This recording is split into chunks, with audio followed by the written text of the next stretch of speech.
215. Di sini saya dari kelompok 11 ingin membawakan materi tentang bela negara. Yang pertama ada pengertian bela negara. Apa sih arti bela negara itu?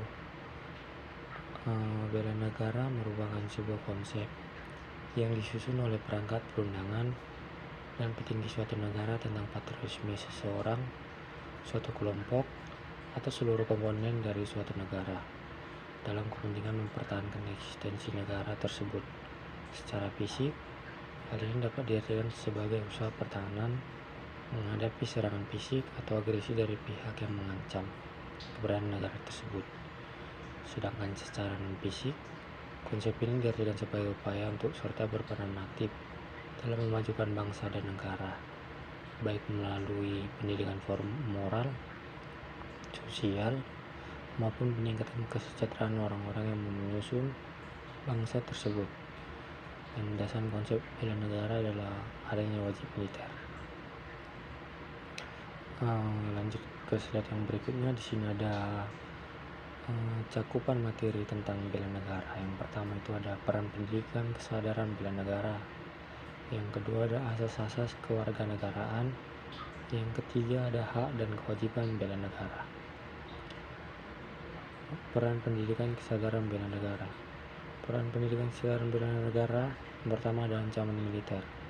Pertahanan negara dibangun untuk menjaga kedaulatan negara, keutuhan wilayah, serta keselamatan segenap bangsa dari segala bentuk ancaman dan gangguan terhadap keutuhan bangsa dan negara, baik ancaman militer maupun non-militer. Yang dimaksud dengan ancaman militer adalah ancaman yang menggunakan kekuatan bersenjata dan terorganisir yang dinilai mempunyai kemampuan membahayakan kedaulatan negara, keutuhan wilayah negara, dan keselamatan segenap bangsa. Pasal 1 ayat 1 Undang-Undang RI Nomor 23 PRP tahun 1959 tentang keadaan bahaya yang berbunyi, Presiden atau Panglima Tinggi Angkatan Perang menyatakan seluruh atau sebagian dari wilayah negara Republik Indonesia dalam keadaan bahaya dengan tingkatan keadaan darurat sipil atau keadaan darurat militer atau perang. Ancaman militer dapat berupa agresi, pelanggaran wilayah, pemberontakan bersenjata, sabotase, spionase, aksi teror bersenjata, ancaman keamanan laut dan udara, serta konflik komunal. Rincian ancaman militer dalam Undang-Undang Nomor 3 Tahun 2002 pada penjelasan pasal 7 ayat 2. Yang pertama ada invasi berupa serangan oleh kekuatan bersenjata negara lain terhadap wilayah negara Kesatuan Republik Indonesia. Yang kedua bombardemen berupa penggunaan senjata lainnya yang dilakukan oleh angkatan bersenjata negara lain terhadap wilayah negara Kesatuan Republik Indonesia.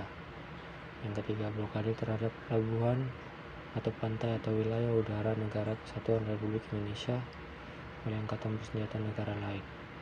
Yang keempat serangan unsur angkatan bersenjata negara lain terhadap unsur satuan darat atau satuan laut atau satuan udara Tentara Nasional Indonesia. Yang kelima unsur kekuatan bersenjata negara lain yang berada dalam wilayah negara Kesatuan Republik Indonesia berdasarkan perjanjian yang tindakan atau keberadaannya bertentangan dengan ketentuan dalam perjanjian. Yang keenam tindakan suatu negara yang mengizinkan penggunaan wilayah oleh negara lain sebagai daerah persiapan untuk melakukan agresi terhadap negara Kesatuan Republik Indonesia. Yang ketujuh pengiriman kelompok bersenjata atau tentara bayaran oleh negara lain untuk melakukan tindakan kekerasan di wilayah negara Kesatuan Republik Indonesia untuk melakukan tindakan-tindakan seperti tersebut di atas. Strategi militer.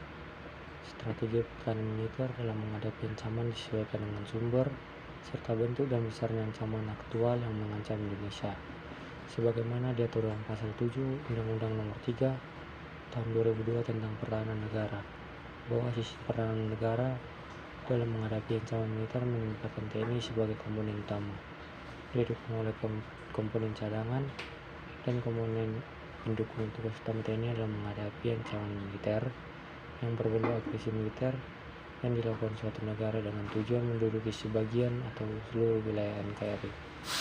Meskipun TNI merupakan komponen utama pertahanan negara, Namun dalam menghadapi ancaman militer, khususnya agresi militer suatu negara, lapis diplomasi sebagai peranan militer tetap menjadi pilihan sebagai lapis pertama untuk mencegah perang atau mengurangi dampak perang. Ancaman militer yang bentuknya bukan agresi militer dihadapi dalam kerangka menegakkan kedaulatan negara, keutuhan dan keselamatan bangsa Indonesia. Untuk ancaman militer yang dimaksud antara lain adalah pelanggaran wilayah yang dilakukan oleh negara lain, pemberontakan bersenjata, gerakan separatis, sabotase, spionase, aksi teror yang dilakukan oleh teroris internasional atau bekerja sama dengan teroris dalam negeri, atau oleh teroris dalam negeri, ancaman keamanan di laut atau udara. Strategi pertahanan menghadapi ancaman militer yang berbentuk bukan agresi dihadapi dengan kekuatan TNI sebagai lapis pertahanan militer, baik secara matra atau secara gabungan dalam susunan trimatra terpadu besaran kekuatan yang dikerahkan sesuai dengan bentuk, derajat, dan besarnya ancaman yang dihadapi. Ancaman non-militer. Ancaman non-militer pada hakikatnya adalah ancaman yang menggunakan faktor-faktor non-militer yang dinilai mempunyai kemampuan yang membahayakan kedaulatan rakyat, kedaulatan negara, keutuhan wilayah negara, dan keselamatan segenap bangsa.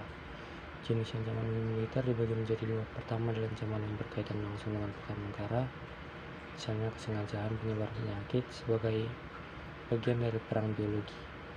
Kedua adalah ancaman non-militer yang tidak berkaitan langsung dengan pertahanan negara, misalnya penyebaran penyakit secara alamiah, baik epidemik maupun pandemik.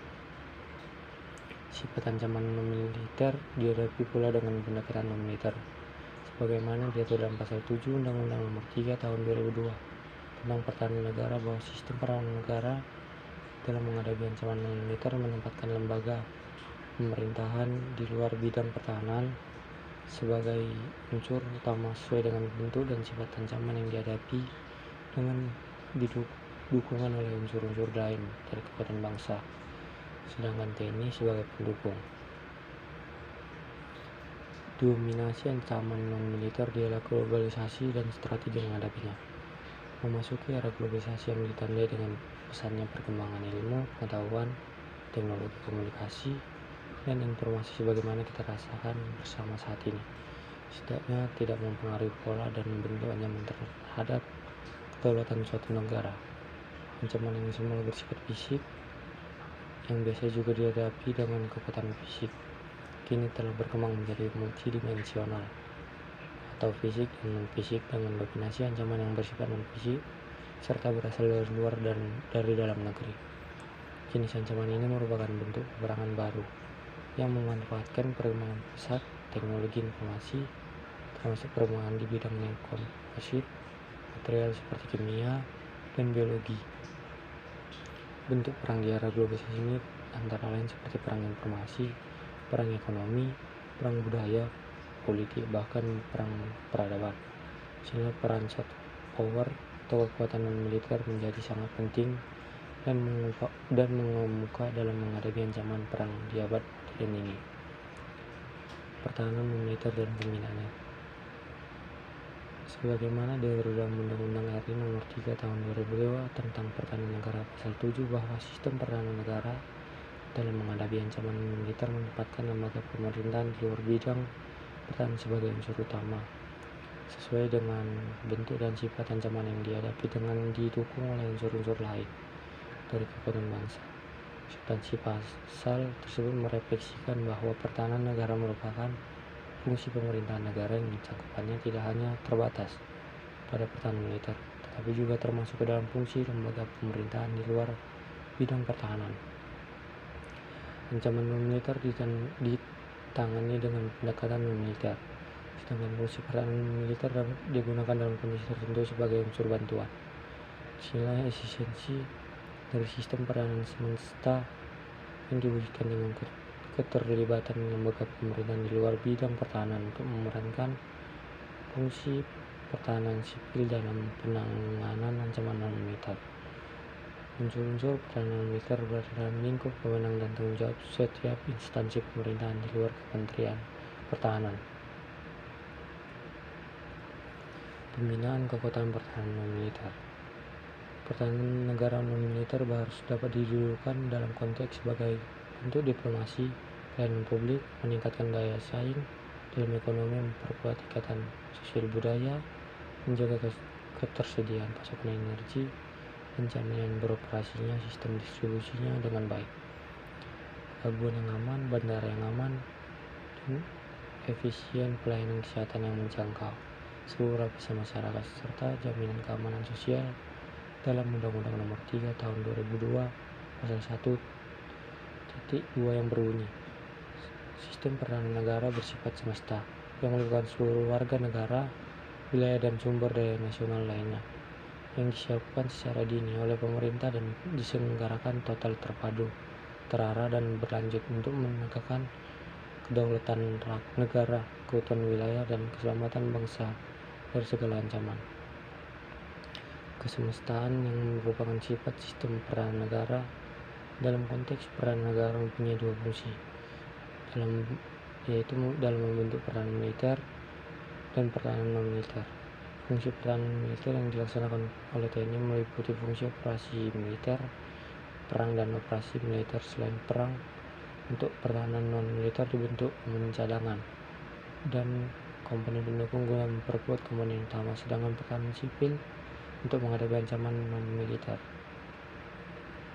Asas-asas kewarganegaraan. Yang pertama ada asas usuli, artinya kewarganegaraan seseorang ditentukan oleh negara tempat kelahirannya.